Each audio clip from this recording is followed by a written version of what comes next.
Well, that war has drawn attention away from the fierce fighting still happening in Ukraine as that country defends itself against Russian attacks. That's one of the reasons a Ukrainian ambassador to the U.S. is touring the country, asking Americans for continued support. As John Croman reports, the tour began today here in Minnesota. For first months of war, I literally would wake up every morning and would say, is it really happening? Like the first thought when I would wake up.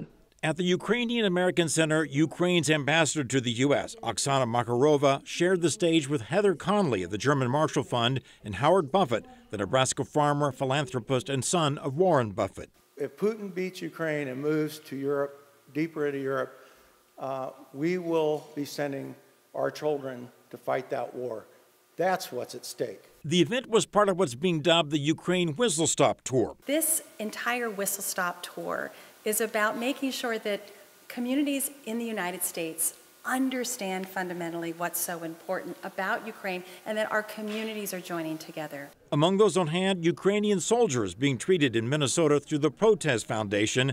Much of the aid from the state has been in the form of medical supplies to help the wounded on a battlefront that stretches hundreds of miles. The most important support is your voice, and the fact that Americans who support us can say it out loud.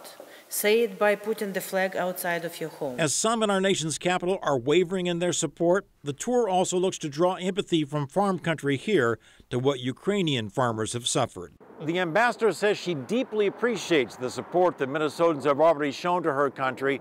In fact, the reason they wanted to start the Whistle Stop Tour here is because of this state's deep historic ties to Ukraine.